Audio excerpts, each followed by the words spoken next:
ನಮಸ್ಕಾರ ಎಲ್ಲರಿಗೂ. ಜೀವನ ಅಂತಂದ್ಮೇಲೆ ಮನುಷ್ಯ ಅಂತಂದ್ಮೇಲೆ ಎಲ್ಲರೂ ಸೋಷಿಯಲ್ ಜೀವಿಗಳು ಅಂತ ನಾವು ಕರಿತೀವಿ. ಅಂದ್ರೆ ಒಬ್ಬರ ಮೇಲೆ ನಾವು ಡಿಪೆಂಡ್ ಆಗಿ ಬದುಕ್ತಿವಿ, ಸಹಬಾಳ್ವೆ ಮಾಡ್ಕೊಂಡು ಬದುಕ್ತಿವಿ. ಈ ತರ ಪ್ರಪಂಚದಲ್ಲಿ ಕೆಲವೊಬ್ಬ ಜನ ನಮಗೆ ಇಷ್ಟ ಆಗ್ತಾರೆ, ಅವ್ರ ಜೊತೆ ನಾವು ಇರ್ಬೇಕು ಅಂತ ಒಂದು ಭಾವನೆ ಬರುತ್ತೆ. ಅದೇ ತರ ಇನ್ನು ಕೆಲವೊಬ್ಬ ಜನರು ನೋಡಿದಾಗ ಇವ್ರು ಯಾರಪ್ಪ ಇವರು, ಲೈಕ್ ಇವ್ರ ಜೊತೆನೆ ಇರಬಾರ್ದು, ಇವ್ರ ಜೊತೆ ಇದ್ರೆ ಒಂಥರ ಲೈಕ್ ಇರಿಟೇಷನ್ ಆಗುತ್ತೆ, ಈ ತರ ಎಲ್ಲ ಫೀಲಿಂಗ್ ಬರುತ್ತೆ. ಸೊ ನೀವು ಒಂದ್ ಯೋಚನೆ ಮಾಡ್ಬೇಕು, ಲೈಕ್ ಹಿಂಗೆಲ್ಲ ಇದೆ ಜಗತ್ತು ನಮ್ ಕೈಯಲ್ಲಿ, ಲೈಕ್ ಅವ್ರ ತಕ್ಕಂಗೆ ಅವ್ರು ಇದಾರೆ ಅಂತಂದ್ರೆ ಒಂದೇನಾದ್ರೂ ಹಂಗೆ ಟೆಕ್ನಿಕ್ ಇದೆಯಾ? ಯಾವ ತರ ಅಂತಂದ್ರೆ ನಾವು ಅವ್ರ ಮನಸ್ಸನ್ನ ಚೇಂಜ್ ಮಾಡ್ಬಿಡ್ಬೇಕು, ಅಥವಾ ನಮ್ಗೆ ಇಷ್ಟ ಇರೋರ್ನ ನಮ್ಮ ಮೇಲೆ ಇಷ್ಟ ಬರಂಗೆ ಏನಾದ್ರು ಲೈಕ್ ಅವ್ರ ಮನಸ್ಸು ಚೇಂಜ್ ಮಾಡ್ಬಿಡ್ಬೋದಾ? ಅಥವಾ ನಮಗೆ ಯಾರಾದ್ರೂ ಒಬ್ರು ಇರಿಟೇಟ್ ಮಾಡ್ಬಿಟ್ರೆ ಅವ್ರು ಅದರಿಂದ ಆ ಬಿಹೇವಿಯರ್ನೇ ಚೇಂಜ್ ಮಾಡ್ಬಿಡ್ಬೋದಾ ನಮಗ್ ತಕ್ಕಂಗೆ?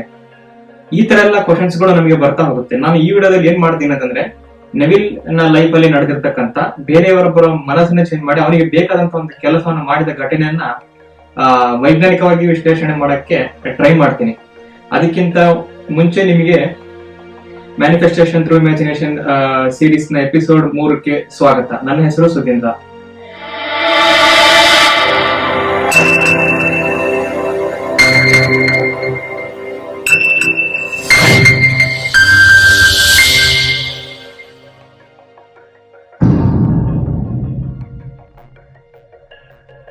ಸೊ ಏನಾಗತ್ತೆ, ನೆವಿಲ್ ಇದನ್ನಲ್ಲ, ಇವನ್ ಬಗ್ಗೆನೇ ನಾನು ಮಾಡ್ತಾ ಇದ್ದೀನಿ ಕಳೆದ 3 ಸೀರೀಸ್ ಗಳಲ್ಲಿ.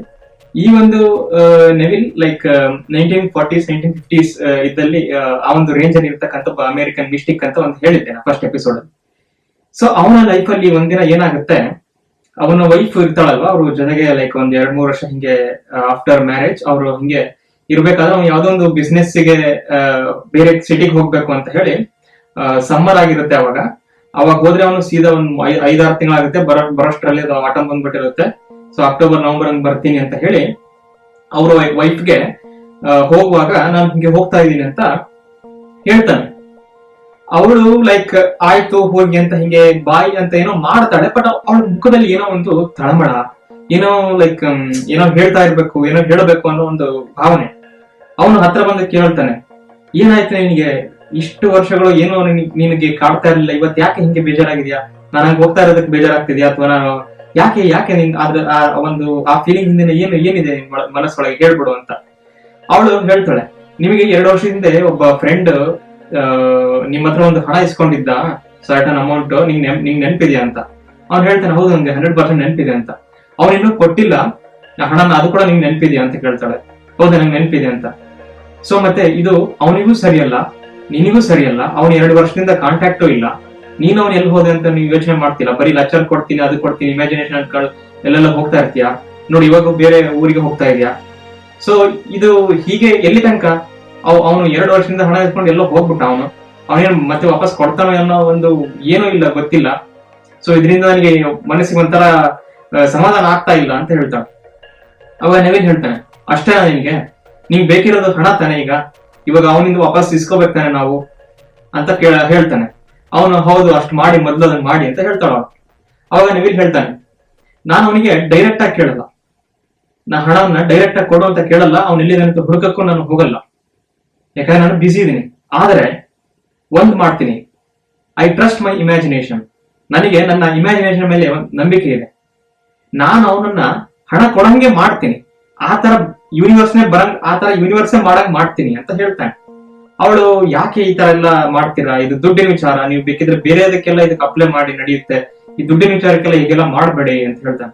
ಅವ್ನು ಹೇಳ್ತಾನೆ, ಇದು ಅಪ್ಲೈ ಆಗದೆ ಇರೋ ಫೀಲ್ಡ್ ಇಲ್ಲ ಅಂತ ಇಲ್ಲ, ಇದು ಯೂನಿವರ್ಸಲ್, ಇದು ನಿನಗೆ ಅರ್ಥ ಆಗೋದಿಲ್ಲ ಅಂತ ಹೇಳಿ ಅವ್ನು ಏನ್ ಮಾಡ್ತಾನೆ, ಇಮ್ಯಾಜಿನೇಷನ್ ಮಾಡಕ್ ಸ್ಟಾರ್ಟ್ ಮಾಡ್ತಾನೆ. ಯಾವ ತರ ಅಂತಂದ್ರೆ, ಈಗ ಅವ್ನು ವಾಪಸ್ ಹಣ ಕೊಡ್ಬೇಕಂದ್ರೆ ಫಸ್ಟ್ ಅವನ ಹತ್ರ ಹಣ ಇರ್ಬೇಕು ತಾನೆ.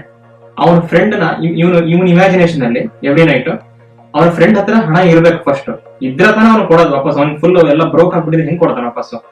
ಅವನ ಹತ್ರ ಅಬಂಡೆನ್ಸ್ ಆಗಿ ಹಣ ಇರೋ ತರ ಇಮ್ಯಾಜಿನೇಷನ್, ಬಂಗಲೆ, ಕಾರ್ ಎಲ್ಲ ಬಂದಿರೋ ತರ ಇಮ್ಯಾಜಿನೇಷನ್. ಆಮೇಲೆ ಯಾವ್ದೋ ಒಂದು ಘಟನೆಯಿಂದ ಅವರಿಬ್ರು ಮೀಟ್ ಆಗಂಗ್ ಆಗ್ಬಿಟ್ಟು ಇವನಿಗೆ ಹಣ ಕೊಡೋ ಒಂದು ಸಿನಾರಿಯೋನ ಅವನು ಕನ್ಸ್ಟ್ರಕ್ಟ್ ಮಾಡ್ತಾನೆ. ಯಾಕಂದ್ರೆ ಇಮ್ಯಾಜಿನೇಷನ್ ಅಲ್ಲಿ ಬಹಳ ಚೆನ್ನಾಗಿ ಕ್ರಿಯೇಟಿವ್ ಒಂದು ಮೈಂಡ್ ಸೆಟ್ ಹೊಂದಿರತಕ್ಕಂಥ ವ್ಯಕ್ತಿ ಇವನು ನೆವಿಲ್. ಸಣ್ಣ ವಯಸ್ಸಿಂದ ಈ ಒಂದು ಶಕ್ತಿಯನ್ನು ಬೆಳೆಸ್ಕೊಂಡು ಬಂದಿರ್ತಾನೆ. ಇಮ್ಯಾಜಿನೇಷನ್ ಕ್ರಿಯೇಟಿವ್ ಪ್ರೋಸೆಸ್ ಅಂತ ಕರೀತಾರಲ್ಲ, ಇಂಟ್ಯೂಟಿವ್ ಪ್ರೋಸೆಸ್, ಅದು ಅವನಿಗೆ ಬಹಳ ಚೆನ್ನಾಗಿರುತ್ತೆ.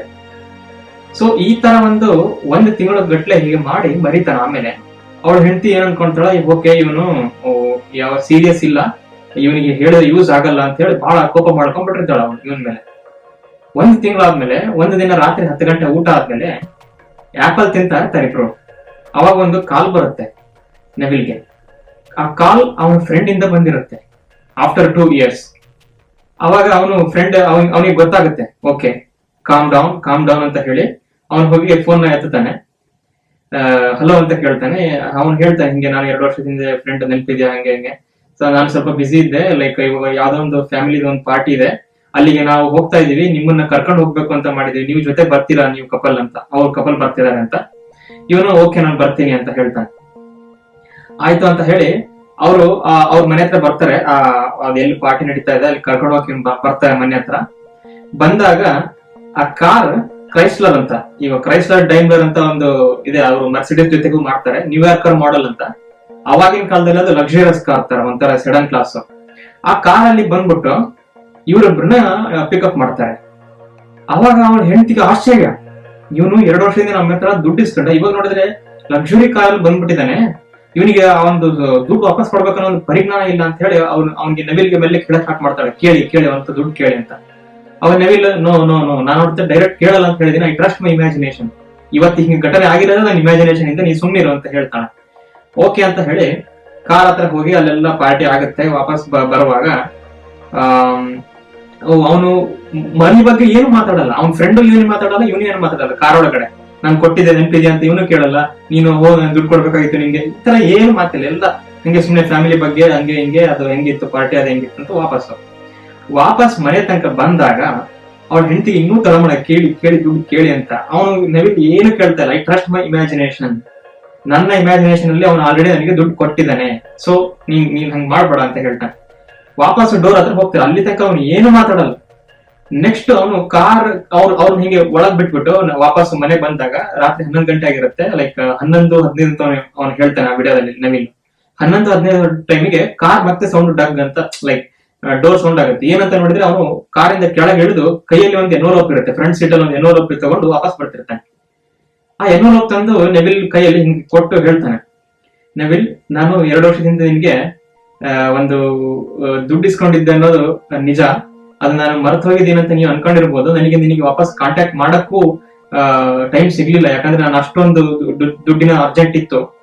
ನಾನು ಇವಾಗ ಕಷ್ಟಪಟ್ಟು ಇವಾಗ ಶ್ರೀಮಂತ ಆಗ್ಬಿಟ್ಟಿದ್ದೀನಿ, ನನಗೆ ದೊಡ್ಡ ಬಂಗಲೆ ಇದೆ, ಕ್ರೈಸ್ಲರ್ ಕಾರ್ ಅಲ್ಲಿ ಬಂದಿದ್ದೀನಿ, ನೀವೇ ನೋಡ್ಬೋದು ನ್ಯೂಯಾರ್ಕರ್ ಮಾಡೆಲ್ ಅಲ್ಲಿ ಬಂದ್ಬಿಟ್ಟಿದ್ದೀನಿ. ಹಿಂಗೆಲ್ಲ ಆದ್ರೂ ಕೂಡ ನನಗೆ ಮಾನವೀಯತೆ ಅನ್ನೋದು ಹಂಗೆ ಇದೆ, ಕಷ್ಟ ಕಾಲದಲ್ಲಿ ನೀನ್ ಹೆಲ್ಪ್ ಮಾಡಿದ್ಯಾ, ನಿನಗೆ ಇದು ಸಲ್ಲುತ್ತೆ ಅಂತ ಹೇಳಿ ಅವ್ನು ಕೊಟ್ಟಿರೋಕ್ಕಿಂತ $200 ಎಕ್ಸ್ಟ್ರಾ ಕೊಡ್ತಾನೆ. $1,200 ಅವನ ಕೈಯಲ್ಲಿ ಇಡ್ತಾನೆ ಎನ್ವಲೋಪ್ ಅಲ್ಲಿ. ಸೊ ಇಷ್ಟು ಕತೆ. ಇದನ್ನ ನೋಡ್ಬಿಟ್ಟು ಅವನ ವೈಫ್ಗೂ ಕೂಡ ನಂಬಿಕೆ ಬರುತ್ತೆ, ಏನಿದು ಪವರ್ ಆಫ್ ಇಮ್ಯಾಜಿನೇಷನ್. ಅವನ ಇಮ್ಯಾಜಿನೇಷನ್ ಅಲ್ಲಿ ಅವನು ಶ್ರೀಮಂತನಾದಂಗೆ ಇವನು ಅನ್ಕೊಂಡ್ರೆ ಇವನು ನಿಜವಾಗ್ಲೂ ಶ್ರೀಮಂತನಾಗ್ಬಿಟ್ಟಿದ್ದಾನೆ ಇಲ್ಲಿ ಅವ್ನ ರಿಯಲ್ ಲೈಫ್ ಅಲ್ಲಿ. ಅವನ ಇಮ್ಯಾಜಿನೇಷನ್ ದುಡ್ಡು ವಾಪಸ್ ಕೊಡ್ತಾನೆ ಅಂತ ಅನ್ಕೊಂಡಂಗೆ ಇವನು ಹಂಗೆ ವಾಪಸ್ ಕೊಟ್ಟಿದ್ದಾನೆ. ಏನಪ್ಪಾ ಇದು ಮಹತ್ವ? ಇಲ್ಲಿ ನಿಜವಾಗ್ಲೂ ನೆವಿಲ್ ದೇವ್ರ? ಹಂಗಂದ್ರೆ ಅವ್ನ ದೇವ್ರ? ಈಗ ಅವ್ನ ಮನಸ್ಸಲ್ಲಿ ಹಂಗ ಅನ್ಕೊಂಡ್ಬಿಟ್ಟಿದ ಅಂದ ತಕ್ಷಣ ಬೇರೆ ಚೇಂಜ್ ಆಗ್ತಾರೆ ಅಂತಂದ್ರೆ, ನಾನೊಬ್ರು ಯಾರಾದ್ರೂ ಅವ್ರು ಹಂಗ ಆಗ್ತಾರೆ ಅಂತ ಅನ್ಕೊಡ್ತಾ ಹಂಗ ಆಗ್ಬಿಡ್ತಾರ ಅಂತ ಹೇಳಿ, ಇದು ಹಾಗಲ್ಲ ವರ್ಕ್ ಆಗೋದು. ಇಲ್ಲಿ ಒಂದು ಕಾನ್ಸೆಪ್ಟ್ ಬರುತ್ತೆ, ನೆವಿಲ್ ಹೇಳ್ತಾನೆ everyone is you pushed out ಅಂತ. ಅಂದ್ರೆ ಅವನು ಹೇಳೋದು ಏನು ಅಂತಂದ್ರೆ ಈ ಚಾಪ್ಟರ್ ಪ್ರಿಮೈಸ್ ಅಲ್ಲಿ, ಎಲ್ಲರಲ್ಲೂ ನೀನಿದ್ಯಾ. ಇದು ಅದ್ವೈತದ ಕಾನ್ಸೆಪ್ಟ್, ಪ್ಯೂರ್ ಅದ್ವೈತದ ಕಾನ್ಸೆಪ್ಟ್. ಬಟ್ ಅದು ಮೋನಿಸಮ್ ಅಂತ ಅಮೆರಿಕನ್ಸ್ ಏನ್ ಕರೀತಾರೆ, ಒನ್ನೆಸ್ ಮೋನಿಸಮ್ ಅಂತ ಅವ್ರು ಆ ಹೆಸರಿನಲ್ಲಿ ಕರೀತಾರೆ. ಇದು ಪವರ್ಫುಲ್ ಫಿಲಾಸಫಿ. ಎಲ್ಲರಲ್ಲೂ ನೀನಿದ್ಯಾ, ಆದ್ದರಿಂದ ಎಲ್ಲರಲ್ಲೂ ನೀನ್ ಹೆಂಗ್ ಫೀಲ್ ಆಗ್ತೀಯೋ ಹಂಗ್ ಫೀಲ್ ಆಗಂತ ಕೆಪಾಸಿಟಿ ಇರುತ್ತೆ. ಇದು ಏನಪ್ಪಾ ಅಂತಂದ್ರೆ, ಈಗ ಎಲ್ಲರನ್ನು ನೀನಿದೆ ಅಂತಂದ್ರೆ ನಂಬರ್ಸ್ ತಗೊಳ್ಳಿ, 1, 2, 3, 4 ಅಂತ. ಈಗ ನಂಬರ್ 2 ಅಂತ, ಈ 2ರಲ್ಲಿ 1 ಅನ್ನೋ ನಂಬರ್ ಇದೆಯಾ? ಸರಿಯಾಗಿ ನೋಡಿ, 2ರಲ್ಲಿ 1 + 1 ಸೇರಿ 2 ಆಗಿದೆ, ಅಂದ್ರೆ 2ರಲ್ಲಿ 1 ಇದೆ. ನಾವೇನ್ ಅನ್ಕೊಂತೀವಿ, 1 ಅನ್ನೋದು ಬೇರೆ ನಂಬರ್, 2 ಅನ್ನೋದು ಬೇರೆ ನಂಬರ್ ಅಂತ ಅನ್ಕೊಂಡಿರ್ತೀವಿ. ಬಟ್ ರಿಯಾಲಿಟಿಯಲ್ಲಿ ನೋಡಿ, 2ರಲ್ಲಿ 1 ಅನ್ನೋದಿದೆ, ಬಟ್ 1 ಎಕ್ಸ್ಟ್ರಾ ಇದೆ. ಅದೇ ತರ 3ರಲ್ಲಿ 1 ಅನ್ನೋದಿದೆ, 2 ಅನ್ನೋದಿದೆ, 2 ಸೇರಿ 3 ಆಗಿದೆ. ಅದೇ ತರ 4ರಲ್ಲಿ ಹೀಗೆ ಎಲ್ಲ ನಂಬರ್ಸ್ ಗಳನ್ನು ನೀವು ಮಾಡ್ತಾ ಹೋದಾಗ, ಏನೋ ಒಂದು ಫ್ರಾಕ್ಷನ್ ಆದ್ರೂ ಆಗ್ಲಿ ಮತ್ತೆ ಹೋಲ್ ನಂಬರ್ ಆದ್ರೂ ಆಗ್ಲಿ, ಎಲ್ಲ ನಂಬರ್ಸ್ ಗಳು ಇಂಟರ್ ಕನೆಕ್ಟ್ ಆದಂಗೆ ಕಾಣ್ತವೆ. ಸೊ ಇದೇ ತರ ನಮ್ಮ ಒಂದು ಲೈಫ್, ನಾವು ಮನುಷ್ಯರು ಅಂತ ಏನ್ ಕರಿತೀವಿ, ಹೋಲ್ ಒನ್ ಕಾನ್ಶಿಯಸ್ನೆಸ್ ಅಷ್ಟೇ ಇರೋದು. ನಮ್ಮ ದೇಹಗಳು ಮಾತ್ರ 8 ಬಿಲಿಯನ್ ನಮ್ಮ ಜಗತ್ನಲ್ಲಿ. ಈಗ ನೀವು ಆ ತರ ಕೇಳಿದ್ರೆ, ಯಾವುದೋ ಈಗ ಅಮೆರಿಕದಲ್ಲಿ ಈಸ್ಟ್ ಕೋಸ್ಟ್ ಯಾರೋ ಒಬ್ಳು ಹುಡುಗಿ ಇರ್ತಾಳೆ, ಆ ಹುಡುಗಿಗೂ ನನಗೂ ಸಂಬಂಧ ಇದೆಯಾ, ಡೈರೆಕ್ಟ್ ಕನೆಕ್ಷನ್ ಇದೆಯಾ ಅಂತಂದ್ರೆ, ನಾನು ರಿಲೇಷನ್ ತರ ಸಂಬಂಧ ಅಥವಾ ಅವ್ರದ್ದು DNA ನನಗೆ ಮ್ಯಾಚ್ ಆಗುತ್ತೆ ಆ ತರ ಎಲ್ಲ ಹೇಳ್ತಾ ಇಲ್ಲ. ಅವಳಲ್ಲಿ ನಾನೆಂಬ ಕಾನ್ಸೆಪ್ಟ್ ಇದೆ, ಆದ್ರೆ ನಾನಿಲ್ಲ. ನನ್ನಲ್ಲಿ ಅವಳೆಂಬ ಕಾನ್ಸೆಪ್ಟ್ ಇದೆ, ಅವಳೆಂಬ ಕಲ್ಪನೆ ಇದೆ, ಆದ್ರೆ ಅವಳಿಲ್ಲ. ಇವಾಗ ನೀವು ವಿಡಿಯೋ ನೋಡ್ತಾ ಇದ್ದೀರಲ್ಲ, ಇವಿಷ್ಟರಲ್ಲಿ ನಾನಿದ್ದೀನಿ. ನೀವು ನೋಡ್ತಾ ಇದೀರಲ್ಲ, ನಿಮ್ಮೊಳಗಡೆ ನಾನಿದ್ದೀನಿ, ಸುಧೀಂದ್ರ ಅನ್ನೋನು ಇದ್ದಾನೆ. ಬಟ್ ನಾನು ದೇಹವಾಗಿ ಆತ್ಮವಾಗಿದ್ದೀನ? ಇಲ್ಲ. ನಾನೆಂಬ ಕಲ್ಪನೆ ನಿಮ್ಮೊಳಗಿದೆ. ಅದೇ ತರ ನೀವೆಂಬ ಕಲ್ಪನೆ ನಿಮ್ಮ ಪ್ರೀತಿ ಪಾತ್ರದಲ್ಲಿದೆ, ಅವರೆಂಬ ಕಲ್ಪನೆ ಅವರ ಪೇರೆಂಟ್ಸ್ ಅಲ್ಲಿ ಇದೆ. ಇಲ್ಲಿ ನೀವು ಕೇಳ್ಬೋದು, ನಾವು 20 ವರ್ಷದಿಂದ ಜೊತೆಗೆ ಬದುಕ್ತಾ ಇದೀವಿ, 30 ವರ್ಷದಿಂದ ಜೊತೆಗೆ ಬದುಕ್ತಾ ಇದೀವಿ, 60 ವರ್ಷದಿಂದ ಜೊತೆ ಬದುಕ್ತಾ ಇದೀವಿ ಕಪಲ್ ಆಗಿ. ಜೊತೆಗೆ ಅಂತಂದ್ರೆ ಏನ್ ಜೊತೆಗೆ ಅಂದ್ರೆ ಮೀನಿಂಗ್ ಏನು ಅಂತ ನೋಡಿ. ಜೊತೆಗೆ ಅಂದ್ರೆ ಒಂದೇ ಮನೇಲಿ ಇದ್ಬಿಡದ, ಅಥವಾ ಹಿಂಗೆ ಮದುವೆ ಆಗಿದೆ ಅಂತ ಸ್ಟೇಟಸ್ ಅಲ್ಲಿ ತೋರಿಸ್ಬಿಡದ? ಅದು ಅಲ್ಲ. ಜೊತೆಗೆ ಅಂದ್ರೆ ಮನಸ್ಸು ಮ್ಯಾಚಿಂಗ್ ಹೆಂಗಾಗಿದೆ ಅನ್ನೋದ್ರ ಮೇಲೆ ಹೋಗುತ್ತೆ. ಮತ್ತೆ ಇಲ್ಲಿ ಕಲ್ಪನೆ, ಮನಸ್ಸು ಅನ್ನೋದು ಒಂದು ಕಲ್ಪನೆ ಅಷ್ಟೇ. ಜೊತೆಗಿದ್ದೀನಿ ಅನ್ನೋದು ಒಂದು ಕಲ್ಪನೆ. ಇಬ್ರು ಜೊತೆಗಿದ್ರು ಕೂಡ ನಾವು ಜೊತೆಗಿಲ್ಲ ಅಂತ ಅನ್ಕೊಂಡ್ ಬದುಕ್ಬೋದು, ಜೊತೆಗೆ ಇಲ್ಲದೆ ಇದ್ರು ಕೂಡ, ದೂರ ಇದ್ರು ಕೂಡ ನಾವು ಜೊತೆಗಿದ್ದೀವಿ ಅಂತ ಅನ್ಕೊಂಡ್ ಬದುಕ್ಬೋದು. ಸೊ ಇಲ್ಲಿ ಕಲ್ಪನೆ ಅಷ್ಟೇ. ಅವಳಲ್ಲಿ ಅವನಿದಾನೆ ಅಂತ ಕಲ್ಪನೆ, ಆದ್ರೆ ಅವನ್ ನಿಜವಾಗ್ಲೂ ಇರಲ್ಲ ಅವಳಲ್ಲಿ. ಫಾರ್ ಎಕ್ಸಾಂಪಲ್, ನೀವು ಯಾರೇ ಜೋಕ್ ಹೇಳಿದ್ರು ನಗ್ತೀರಿ, ಅಥವಾ ಇವನ್ ಜೋಕ್ ಹೇಳಿದಷ್ಟೇ ನಗ್ಬೇಕು, ಅವ್ನ್ ಜೋಕ್ ಹೇಳಿದ್ರೆ ನಗ್ಬೇಕು ಅಂತಲ್ಲ. ನಗು ಅನ್ನೋದು ಯೂನಿವರ್ಸಲ್ ಫೀಲಿಂಗ್ ತರ. ಅದೇ ತರ ಪ್ರೀತಿ ಅನ್ನೋದು ಯೂನಿವರ್ಸಲ್ ಫೀಲಿಂಗ್ ತರ. ಅದನ್ನ ಇವರೇ ಬರ್ಸ್ಬೇಕಂತ ಇಲ್ಲ. ಅದು ಎಲ್ಲೆಲ್ಲಿ ಇರುತ್ತೋ ಅಲ್ಲಲ್ಲಿ ನಿಮ್ಮ ಆ ಪಾರ್ಟ್ ಎಚ್ಚೆತ್ಕೊಳತ್ತೆ, ಎನ್ಲೈಟನ್ಮೆಂಟ್ ಆಗುತ್ತೆ. ಸೊ ಇಲ್ಲಿ everyone is you pushed out ಅನ್ನೋ ಮೀನಿಂಗ್ ಏನು ಅಂತಂದ್ರೆ, ನೀನು ನಿಜವಾಗ್ಲೂ ಒಬ್ಬನನ್ನ ಚೇಂಜ್ ಮಾಡಲ್ಲ. ಅವನು ನೆವಿಲ್ ಚೇಂಜ್ ಮಾಡಿಲ್ಲ. ಯಾಕೆ ಅಂತಂದ್ರೆ ಅವರಿಬ್ರು ಬೇರೆ ಅಲ್ವೇ ಅಲ್ಲ. ಆದ್ದರಿಂದ ಈಗ ನೆವಿಲ್ ಬೇರೆ, ಅವನ ಫ್ರೆಂಡ್ ಬೇರೆ ಆಗಿದ್ರೆ ಮಾತ್ರ ಚೇಂಜ್ ಅನ್ನೋ ಒಂದು ಪದ ಬರುತ್ತೆ. ಅವನು ಒಂದೇ, ಇವನು ಒಂದೇ. ಇವನಲ್ಲಿ ಇವನಿದ್ದಾನೆ. ಹೇಗೆ ಕಲ್ಪನೆಗಳಾಗಿ ಇದೀವಿ, ಕಾನ್ಸೆಪ್ಟ್ಗಳಾಗಿದ್ದೀವಿ. ನಮ್ಮ ಪಾಠಲ್ಲಿ ನೀವಿದ್ದೀರಾ, ನಿಮ್ಮ ಪಾಠಲ್ಲಿ ನಾವಿದೀವಿ. ಈ ತರ everyone is you pushed out ಅಂತ ಈ ಒಂದು ಕಾನ್ಸೆಪ್ಟ್ ನ ಅವನು ಯೂಸ್ ಮಾಡಿ ಇಮ್ಯಾಜಿನೇಷನ್ ಯಾಕೆ ಹಿಂಗೆ ವರ್ಕ್ ಆಗುತ್ತೆ ಅಂತ ಹೇಳ್ತೇನೆ. ಬಟ್ ಇದೆಲ್ಲ ತುಂಬಾ ನಿಮ್ಗೆ ಕನ್ಫ್ಯೂಷನ್ ಆಗ್ತಾ ಇರ್ಬೋದು. ಬಟ್ ಇವಾಗ ನಾನು ಐಪ್ಯಾಡ್ ಸ್ಕ್ರೀನ್ ಕರ್ಕೊಂಡು ಹೋಗ್ಬಿಟ್ಟು ಹೇಗೆ ಸಾಧ್ಯ ಚಿಂತನೆ ಮಾಡ್ಬಿಟ್ಟು ಒಬ್ಬರನ್ನ ರಿಯಾಲಿಟಿಲಿ ಚೇಂಜ್ ಮಾಡೋದು, ಅವ್ರ ಬಿಹೇವಿಯರ್ ಅಲ್ಲಿ ಚೇಂಜ್ ಮಾಡ್ತಕ್ಕಂಥದ್ದು ನಮ್ಮ ಪ್ರಕಾರ, ನಾವು ಅನ್ಕೊಂಡಿದ್ದ ಪ್ರಕಾರ ಹೇಗೆ ಸಾಧ್ಯ ಆಗುತ್ತೆ ಅನ್ನೋದನ್ನ ನನ್ನ ಐಪ್ಯಾಡ್ ಸ್ಕ್ರೀನ್ಗೆ ಹೋಗಿ ತೋರಿಸ್ತೀನಿ. ಸೊ ಇಲ್ಲಿ ನಾ ಏನು ತೋರಿಸ್ತಾ ಇದ್ದೀನಿ ಅಂತಂದರೆ, ನನ್ನ ಐಪ್ಯಾಡಲ್ಲಿ ಇವಾಗ ನೆವಿಲ್ಲು ಅವನನ್ನು ಏನೂ ಕೇಳಲಾರ್ದಂಗೆ ಅವನಿಂದ ಮನಿನ ವಾಪಸ್ ಇಸ್ಕೊಂಡ ಅಲ್ವಾ. ಅಂದರೆ ಈಗ ನೆವಿಲ್ನ ತಲೆಯಿಂದ ಅವನ ಫ್ರೆಂಡಿಗೆ ಆ ಥರ ಒಂದು ಥಾಟ್ ಹೋಗಿರಬೇಕು, ಏನು ನೀನು ನನಗೆ 2 ವರ್ಷದಿಂದ ದುಡ್ಡು ಕೊಟ್ಟಿಲ್ಲ, ಸೊ ಇವಾಗ ನನಗೆ ದುಡ್ಡು ಬೇಕಾಗಿದೆ, it's your time to return ಅಂತ ಆ ಥರ ಹೇಳಬೇಕು. ಆದರೆ ವಿಜ್ಞಾನ ಏನು ಹೇಳುತ್ತೆ, ಈ ಥರ ಹಾಗೆ ಇಮ್ಯಾಜಿನೇಷನ್ ಮಾಡಿದ ತಕ್ಷಣ ಅವ್ರ ಮನಸ್ಸು ಚೇಂಜ್ ಆಗಿಬಿಟ್ಟು ಇವ್ರು ಹೇಳಿದ್ದನ್ನು ಮಾಡ್ತಾರೆ ಅಂತಂದರೆ ಹೆಂಗೆ ಬೇಕು ಹಂಗೆ ಉಪಯೋಗಿಸ್ಕೊಂಡ್ಬಿಡ್ಬೋದು ಇದನ್ನು ಅಂತಂದಾಗ ಅಷ್ಟು ಈಸಿ ಅಲ್ಲ ಅದು. ವಿಜ್ಞಾನ ಏನು ಹೇಳುತ್ತೆ ಅಂತ ನೋಡೋಣ. ಈ ಮೆಡಿಕಲ್ ಫೀಲ್ಡಲ್ಲಿ ಒಂದು ಟರ್ಮ್ ಬರುತ್ತೆ, ಅದಕ್ಕೆ ನಾವು EEG ಅಂತ ಕರಿತೀವಿ. ನೀವು ಯಾರ್ದಾದ್ರೂ ಕಾರ್ಡಿಯಾಕ್ ಅರೆಸ್ಟ್ ಆದಾಗ ಅಥವಾ ಈ ಹಾರ್ಟ್ ಪೇಷಂಟ್ಸ್ಗಳದು ECG ರಿಪೋರ್ಟ್ ಅಂತ ನೋಡ್ತಿರಲ್ಲ, ಅದು ಎಲೆಕ್ಟ್ರೋಕಾರ್ಡಿಯೋಗ್ರಫಿ. ಬಟ್ ಇದು ಎಲೆಕ್ಟ್ರೋ ಎನ್ಸೆಫೆಲೋಗ್ರಫಿ ಅಂತ. ಇದು ಏನಪ್ಪ EEG ಅಂತ ನೀವು ಕೇಳ್ತಾ ಇದ್ದರೆ, ಈ ಚಿತ್ರದಲ್ಲಿ ನೋಡ್ತಾ ಇದ್ದೀರಲ್ಲ ಈ ಹುಡುಗಿದು, ಈ ತಲೆಯ ಪಾರ್ಟ್ ಹತ್ರ ಈ ಥರ ಅವರು ಎಲೆಕ್ಟ್ರೋಡ್ಸ್ಗಳನ್ನು ಇಡ್ತಾರೆ. ಇವೆಲ್ಲ ಎಲೆಕ್ಟ್ರೋಡ್ಸ್ ಅಂತ ಕರೀತಾರೆ. ಇವು ಬ್ರೈನ್ ಒಳಗಡೆ ಆಗ್ತಕ್ಕಂಥ ಎಲೆಕ್ಟ್ರಿಕಲ್ ಸಿಗ್ನಲ್ಸ್ಗಳು ಬರ್ತಾವಲ್ಲ, ಈಗ ಪ್ರತಿಯೊಂದು ಚಿಂತನೆ ಮಾಡಿದಾಗ ನಮ್ಮ ಒಳಗಡೆ ಬ್ರೈನಲ್ಲಿ ಎಲೆಕ್ಟ್ರಿಕಲ್ ಆ್ಯಕ್ಟಿವಿಟಿ ಆಗುತ್ತೆ ಪ್ರತಿಯೊಂದು ನ್ಯೂರಾನ್ಸಲ್ಲಿ, ನರ್ವ್ಸಲ್ಲಿ. ಅದು ಈ ಒಂದು ವೈರ್ಗಳು ಹಾಕಿದಾರಲ್ಲ ಸುತ್ತ, ಇದರಲ್ಲಿ ರೆಕಾರ್ಡ್ ಆಗಿ ಆ ಸ್ಕ್ರೀನ್ ಮೇಲೆ ತೋರಿಸುತ್ತೆ. ಹೀಗೆ ಸ್ಕ್ರೀನ್ ಇದ್ದರೆ ಅದು ಹಿಂಗೆ ತೋರಿಸುತ್ತೆ. ಇದನ್ನು ನೋಡಿಬಿಟ್ಟು ಏನು ಮಾಡ್ತಾರೆ ಡಿಟೆಕ್ಟ್ ಮಾಡೋರು, ಯಾವ ಥರ ಯೋಚನೆ ಮಾಡ್ತಿದ್ದಾರೆ, ಯಾವ ಪಾರ್ಟಲ್ಲಿ ಲೈಟ್ ಹತ್ತಿದೆ ಬ್ರೈನಿಂದು. ಫಾರ್ ಎಕ್ಸಾಂಪಲ್, ಈಗ visual part of the brain, ಈ ಪಾರ್ಟ್ ಏನಾದರೂ ಅವಳಿಗೆ ನೋಡುವುದು ಅಂತ ಏನಾದರೂ ಲೈಕ್ ಇದ್ದರೆ, ಅಂದರೆ ಈಗ ಸೀನರಿ ನೋಡಿ ಏನಾದರೂ ಮಾಡಿದ್ರೆ ಈ ಪಾರ್ಟಲ್ಲಿ ಲೈಟ್ ಹತ್ತುತ್ತೆ. ಅಕಸ್ಮಾತ್ ಏನಾದರೂ ವಾಸನೆಯಿಂದ ಏನಾದರೂ ಹೀಗೆ ಹಣ್ಣಿಂದ ವಾಸನೆ ಈ ಥರ ನೋಡಿ, ಅದು ಈ ಕಡೆ ಪಾರ್ಟ್. ಸೊ ಬ್ರೈನ್ ಹೀಗೆ ವಿಜುವಲ್ ಕಾರ್ಟೆಕ್ಸು, ಆಮೇಲೆ ಹೀಗೆ ಕೇಳೋದು ಅವೆಲ್ಲ ಡಿವೈಡ್ ಆಗಿದೆ. ಅದನ್ನು ನೋಡಿಬಿಟ್ಟು ಇದರಲ್ಲಿ ಏನು ಚಿಂತನೆ ಮಾಡ್ತಿದ್ದಾರೆ ಅಂತ ಇದರಲ್ಲಿ ಕಂಡುಹಿಡಿಬೋದು. ಆದರೆ ನಿಜವಾಗ್ಲೂ ಎಕ್ಸಾಕ್ಟ್ಲಿ ಹೀಗೆ ಚಿಂತನೆ ಮಾಡ್ತಿದ್ದಾರೆ, ಇದನ್ನೇ ಅವರು ಬಯಸ್ತಾ ಇದ್ದಾರೆ ಆ ಥರ ಹೇಳೋಕ್ಕಾಗಲ್ಲ. ಜಸ್ಟ್ ಒಂದು ಕೋಡ್ ಅಷ್ಟೇ, ಹಿಂಗೆ ಕೋಡ್ ಬರ್ತಾ ಇರುತ್ತೆ. ಆದರೆ ಒಂದು ಕ್ವಶನ್ ಬರುತ್ತೀಗ, ಇದು ನೆವಿಲ್ ಅಂತ, ಇದು ಅವನ ಫ್ರೆಂಡು. ಈಗ ಇವನಿಂದ ಈ ನೆವಿಲ್ನಿಂದ ಈ ಫ್ರೆಂಡಿಗೆ ಹೆಂಗೆ ಹೋಯ್ತದು ಮೆಸೇಜು ಅಂಥೇಳಿ ಈ ಒಂದು ಅನಾಲಿಸಿಸ್ ಮಾಡೋದಾದರೆ ಲೇಸರ್ ತೊಗೊಳ್ತೀನಿ. ಫಸ್ಟ್ ಏನಾಗಿರ್ಬೋದು, ಈ ವಿಜ್ಞಾನದ ಪ್ರಕಾರ ಏನಂತ ಹೆಂಗೆ ಆಗಬೇಕು ಅಂತೇಳಿ ಅವರು ಇವಾಗ ಸ್ಟಡೀಸ್ ಹೇಳುತ್ತೆ ಅಂತಂದರೆ, ಈ ಕಡೆ ಯಾರು ಇರ್ತಾರೆ, ಇಲ್ಲಿ ಎಡಗಡೆ ಇದೆ ನನ್ನ ವ್ಯಕ್ತಿ, ಇವನು ಒಂದನ್ನು ಚಿಂತನೆ ಮಾಡ್ತಾನೆ. ಅಂದರೆ ನನಗೆ ದುಡ್ಡು ಕೊಡು ಅನ್ನೋದು ಒಂದು ಥಾಟ್ ಅದು ಅಲ್ವಾ. ಈ ಥಾಟು ಬ್ರೈನಲ್ಲಿ ಎಲೆಕ್ಟ್ರಿಸಿಟಿಯನ್ನು ಪ್ರೊಡ್ಯೂಸ್ ಮಾಡುತ್ತೆ. ಎಲೆಕ್ಟ್ರಿಕ್ ಥಾಟ್ ಅದು. ನೀವೇನೇ ಯೋಚನೆ ಮಾಡಿದ್ರೆ ಬ್ರೈನಲ್ಲಿ ಒಂದು ಲೈಟ್ ಹತ್ತುತ್ತೆ. ಅದು ಈ ಕಡೆ ಇಲ್ಲಿ ಬರ್ತಿದ್ದಿಲ್ಲ, ಇಲ್ಲಿ ಈ ಸೆಕೆಂಡ್ ಸ್ಟೇಜಲ್ಲಿ ಈ ಜಿಯಲ್ಲಿ ರೆಕಾರ್ಡ್ ಆಗುತ್ತೆ ಏನು ಮಾಡ್ತಿದ್ದೇನಂತ. ಇವಾಗ ಏನು ಮಾಡಬೇಕು, ಇವನ ಒಂದು ಚಿಂತನೆಯನ್ನು ಈ ಫ್ರೆಂಡಿಗೆ ಕಳಿಸ್ಬೇಕು ಅಂತಂದರೆ ಒಂದು ಮೀಡಿಯಮ್ ಬೇಕು. ಅದು ನಾವು ಎಲೆಕ್ಟ್ರಿಕ್ ವೈರ್ಗಳನ್ನು ತೊಗೊಳ್ಳೋಣ. ಇದೊಂದು ವೈರು, ಈ ಜಿಯಿಂದ ಮಷೀನಿಂದ ಮತ್ತೆ ಈ ವೈರ್ ಕನೆಕ್ಟ್ ಮಾಡಿ ಇಲ್ಲೊಂದು TMS ಅಂತ ಬರೆದುಬಿಟ್ಟಿದ್ದೀನಿ. ಏನಪ್ಪ ಇದು TMS ಅಂತಂದರೆ, ಇಲ್ಲಿ ಬನ್ನಿ, ಟ್ರಾನ್ಸ್ಕ್ರೇನಿಯಲ್ ಮ್ಯಾಗ್ನೆಟಿಕ್ ಸಿಮ್ಯುಲೇಷನ್ ಅಂತ ಕರೀತಾರೆ. ಅಂದರೆ ಈ ಬ್ರೇನ್ ಏನಿದೆ, ಸರಿಯಾಗಿ ನೋಡಿ, ಬ್ರೇನ್ ಏನಿದೆ ಇದು ಹಿಂಗೆ ಒಂದು ಭೂತ ಕನ್ನಡಿ ಥರ ಒಂದು ಇರುತ್ತೆ. ಹೀಗೆ ಇದು ಮ್ಯಾಗ್ನೆಟಿಕ್ ಫೀಲ್ಡ್ನ ಪ್ರೊಡ್ಯೂಸ್ ಮಾಡುತ್ತೆ. ಸೊ ಆ ನೆವಿಲಿಂದ ಬಂದಂಥ ಯೋಚನೆಗಳು ಈ ಥರ ಹೀಗೆ ಈಜಿಂದ ಬಂದಂಥ ಅದು ವೈರಿಂದ ಕನೆಕ್ಟ್ ಆಗಿ ಈ TMS ಮಷೀನಿಗೆ ಕನೆಕ್ಟ್ ಆದರೆ ಈ ಮ್ಯಾಗ್ನೆಟಿಕ್ ಫೀಲ್ಡ್ಗಳು ನಮ್ಮ ಬ್ರೈನ್ ಒಳಗಡೆ ಹೋಗ್ತವೆ. ಮ್ಯಾಗ್ನೆಟಿಕ್ ಫೀಲ್ಡ್ಗಳು ಬ್ರೈನ್ ಒಳಗಡೆ ಹೋದಾಗ ಅವರು ಏನು ಯೋಚನೆ ಮಾಡಿರ್ತಾನೋ, ಈ ಕಡೆ ಇರೋ ವ್ಯಕ್ತಿ, ಎಡಗಡೆ ಇರೋ ವ್ಯಕ್ತಿ, ಅದು ಈ ವ್ಯಕ್ತಿಯ ಬ್ರೈನಲ್ಲಿ ಹೋಗುತ್ತೆ. ಆವಾಗ ಇವನ ಮನಸ್ಸು ಅವನು ಹೆಂಗೆ ಹೇಳ್ತಾನೋ ಹಾಗೆ ಉಂಟಾಗುತ್ತೆ ಈ ಮನಸ್ಸಿನ ಎಫೆಕ್ಟು.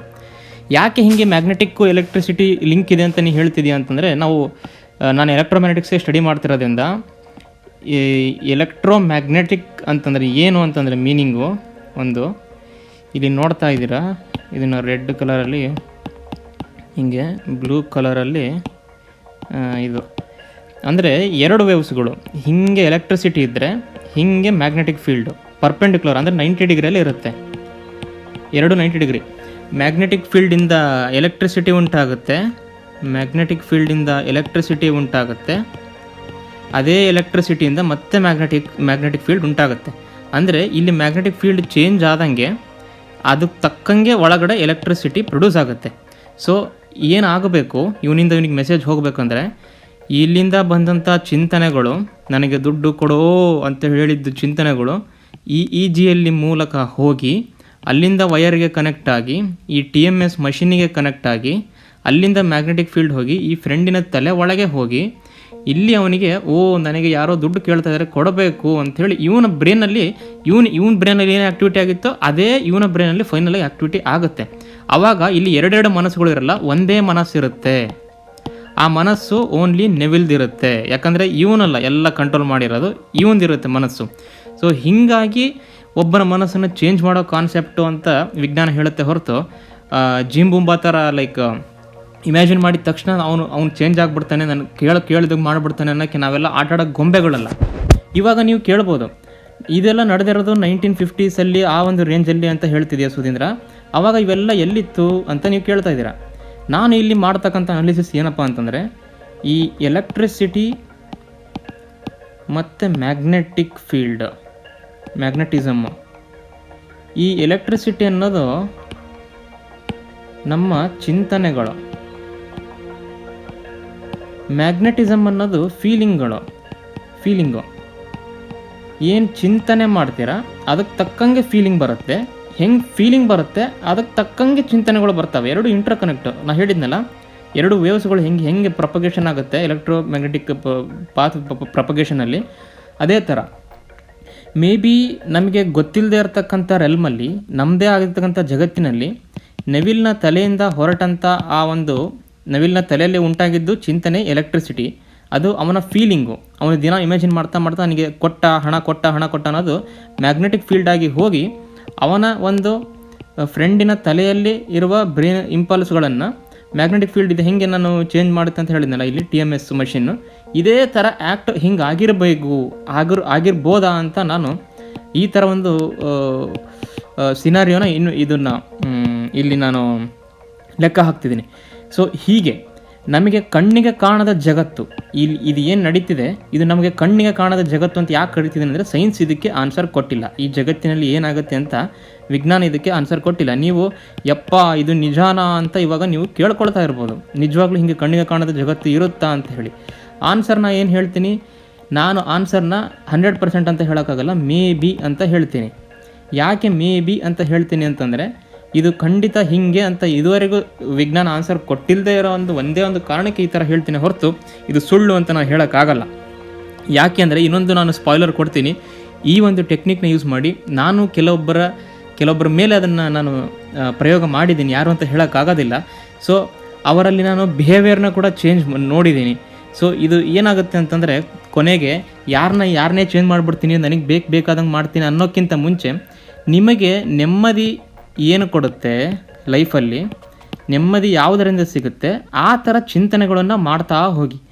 ಆ ಥರ ಚಿಂತನೆಗಳನ್ನು ಮಾಡ್ತಾ ಹೋದಂಗೆಲ್ಲ ಆ ನೆಮ್ಮದಿ ತಕ್ಕಂಗೆ ಫೀಲಿಂಗ್ಗಳು ಬರ್ತಾ ಹೋಗುತ್ತೆ. ಕೊನೆಗೆ ಮ್ಯಾಟ್ರ್ ಆಗೋದು ಯಾರಿಗೆ ಚೇಂಜ್ ಆದರು, ಯಾರು ನಿಮ್ಮ ಥರ ಕೇಳ್ತಾರೆ ಅದೆಲ್ಲ ಮ್ಯಾಟ್ರ್ ಆಗೋದು. ನಿಮ್ಮ ಫೀಲಿಂಗ್ಗಳು ಎಷ್ಟು ಒಳ್ಳೆಯದಾಗಿದೆ ಅಥವಾ ನಿಮ್ಮ ಫೀಲಿಂಗ್ಗಳು ಎಷ್ಟು ಹ್ಯಾಪಿ ಆಗಿದೆ ಅನ್ನೋದು ಮ್ಯಾಟ್ರ್ ಆಗುತ್ತೆ. ಸೊ ನಿಮಗೆ ಇದೇ ತರಹದ ಬ್ರಹ್ಮಾಂಡಗಳ ವಿಷಯಗಳು ಮತ್ತು ಮನಸ್ಸಿನ ವಿಷಯಗಳು ಇಷ್ಟ ಆದಲ್ಲಿ ದಯವಿಟ್ಟು ನನ್ನ ಚಾನಲ್ನ ಸಬ್ಸ್ಕ್ರೈಬ್ ಮಾಡಿ. ಧನ್ಯವಾದಗಳು.